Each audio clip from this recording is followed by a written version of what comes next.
और बताओ, मियाँ बीवी हैं, तवज्जो रखना, कौन है बोलो?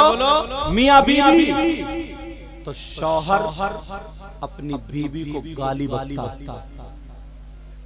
मारता है, थप्पड़ देता, घर से निकाल देता, शक करता, उसे ताने देता, तंग रखता है, परेशान कर देता है, यहां तक के बाज ये कसम खा लेती है अगर बच्चे नहीं होते ना मेरे पास तो मैं जहर खा के मर जाता, मैं बच्चों की वजह से बाज इतनी तंग हो जाती है, तुम्हारे घर में रह रही है मगर बीवी बन के नहीं, एक नौकरानी और मजबूर बन के रह। जरा नबी से पूछोगे इसके बारे में, आका से पूछोगे, अगर कोई शख्स ऐसा करता तो क्या? नबी फरमाते हैं मेरी उम्मत में कुछ लोग ऐसे हैं जो नमाजें पढ़ेंगे, अच्छे काम करेंगे, मगर उनका हश्र जालिम बादशाहों के साथ। जालिम बादशाह कौन है? फिरौन, कारून, हामान, शद्दाद, नमरूद और आज के दौर का नाम ही नहीं लेता। जालिम बादशाहों के साथ होगा। सहाबा बोले आका जब अच्छे काम करेंगे तो फिर वो कौन लोग हैं? कहा वो शौहर हैं जिनकी वजह से बीबियां तंगा करके मौत की दुआएं मांगती हैं। वो शौहर जो अपनी बीबियों पे जुल्म करते हैं, वो शौहर जो अपनी बीबियों पर नाहक इल्जाम लगाते हैं, तोहमत लगाते हैं, शक की बिना पर उन्हें परेशान करते हैं। वो शौहर है जो अपनी बीबियों का हक एक मौके पर नबी ने फरमाया, बहने बैठी, कुछ औरतें ऐसी हैं जो कुरान पढ़ेंगी फिर भी जहन्नम में जाएंगी, नमाजें पढ़ेंगी फिर भी जहन्नम में जाएंगी, रोजे रखेंगी फिर भी जहन्नम। यार नमाज पढ़ रही है, रोजे रख रही, फिर जहन्नम क्यों? तो नबी ने फरमाया वो औरतें हैं जो अपने शौहरों से लड़ती हैं, अपने शौहरों से बेजा खर्च मांगती हैं, अपने शौहरों पर जुल्म करती हैं, अपने शौहरों को जलील करती हैं। और बास तो बहन इतनी खराब है, इतनी खराब है, इतनी खराब है, इतनी खराब है, जानते कितनी? इतनी सी बात होती है, इतनी बढ़ा के मैके में कह देती है, शौहर को मैके वालों के सामने कुत्ता बना दिया, बिल्कुल एक कुत्ते की नजर से देखा। और ये सिर्फ लड़की की, उसकी कोई इज्जत कोई वकार नहीं। वो जो अपने शौहर को सताती है, अपने शौहर को जलील करती है, लड़ती है, और यहाँ तक लड़ाई की वजह से रात शौहर का बिस्तर अलग हो, बीबी का बिस्तर अलग हो, तो ये बीबी कितनी नमाज है, कितनी तस्बीह, शौहर नाराज है तो जन्नत में नहीं जाएगा। मेरी बात नहीं है, नबी की बात। मैं तो वो बातें उठा के जल्दी से टाइम बचा फैला नहीं रहा हूँ, वो बातें बता रहा हूँ कि तुम्हारी जिंदगी बन जाए।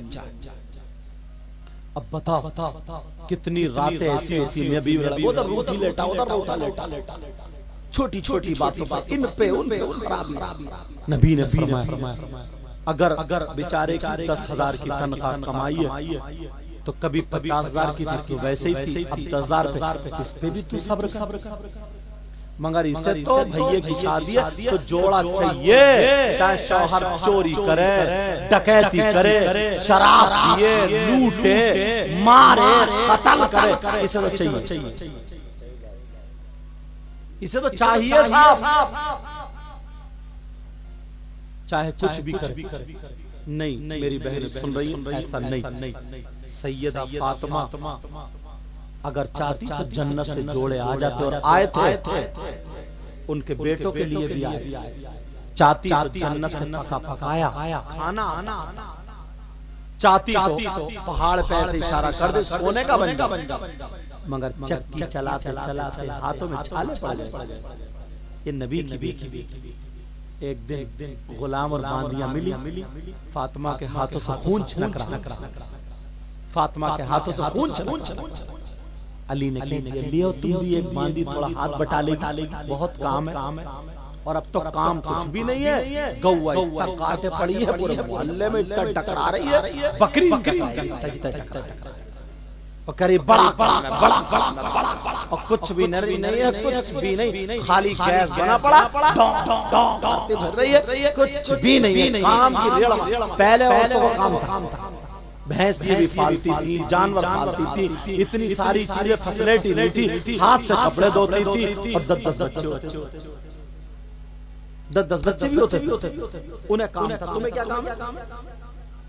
कुछ भी नहीं, मगर फिर भी ऐसी सहज चल रही, हिलजुल है जैसे मिर्गी का दौरा, पड़ा। पहले की औरतें खाती पीती थी, धूप में बैठ जाए तो चेहरा सुर्ख हो जाए, खून था उनका, खाती। और अब तो ऐसे जैसे सफेद कागज, अब अगर गाल सुर्ख करना ना तो वो रंग लगा के मार रही है, हाथ में मैं कब समझ रहे हो नहीं?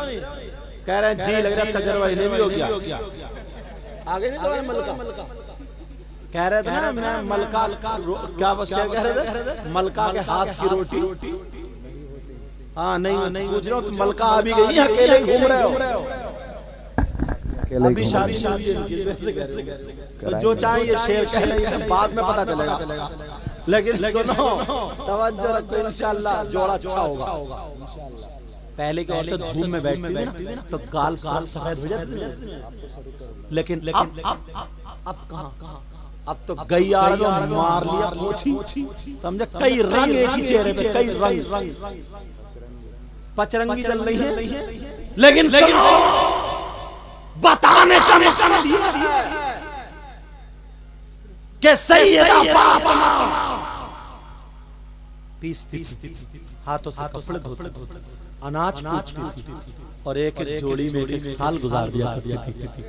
गई अब्बा के पास, हाथ ऐसे रखे कि अब्बा देखना, हाथ ऐसे रखे कि अब्बा देखना, उनको दे दिया बांधे, अब बेटी कहीं नहीं पाई, बेटी रह गई। कहा बेटी तुम कैसी आई थी? तो यार नबी ने क्या दिया? कहा अब्बा जान काम काज बहुत होता है, मैं भी इसलिए आई थी, लेकिन कोई रहा नहीं। कहा बेटी मैं तुम्हें ऐसी चीज न दे दूं जो रोजाना एक बांदी आजाद करने का सवाब मिल जाए? कहा अब्बा जान बता दो। मेरे नबी ने फरमाया 5 वक्त की नमाज के बाद 33 मरतबा सुभान अल्लाह सुभान अल्लाह सुभान अल्लाह सुभान अल्लाह सुभान अल्लाह सुभान अल्लाह, और 33 मरतबा अल्हम्दुलिल्लाह अल्हम्दुलिल्लाह अल्हम्दुलिल्लाह अल्हम्दुलिल्लाह, और 34 मरतबा अल्लाहु अकबर पढ़ लिया करो बेटी, तो एक बांदी आजाद करने का सवाब मिलता। आज की बेटी होती तो कहती काम थोड़ा था और बढ़ा दिया, काम थोड़ा था और बढ़ा दिया। ये तस्बीह का नाम उलमा ने तस्बीह फातिमी रखा, तस्बीह फातिमी। इन्हें पता नहीं है तस्बीह फातिमी क्या, इन्हें तो ये पता 10 बीवियों की कहानी क्या, इन्हें तो ये पता है लकड़हारे की बीबी क्या है, लकड़हारे की बीबी क्या। इन्हें तो ये पता कि उसकी लड़की का रिश्ता कहाँ होगा, टूटेगा। सही बात। इन्हें तो ये पता उसकी बीबी ने कपड़े बना लिए, मर जाए जल्दी। ये बद्दुआ सुलग गई, काली हो गई, क्रीम कितनी लगा ले, जल जल के हसद करके। मगर सुनो, नबी ने बेटी को ये बताया बेटी तुम्हें बांदी नहीं दूंगा, तुम्हें ऐसा बनाऊंगा कि तुम रोजाना एक बांदी आजाद करने का सवाब पाए। मेरी बहनें 5 वक्त की नमाज पढ़ने के बाद तस्बीह फातिमी अगर पढ़े तो इन्हें भी यही सवाब मिलेगा। मगर इसके लिए गोदाम भरे पड़े, गोदाम बातें ऐसी करेगी जैसे बड़ी ऊंची, हर साल जलसा करा, और इसे खूब तर ज्यादा से ज्यादा कामयाबी की मंजिलों पे ले जाया करो।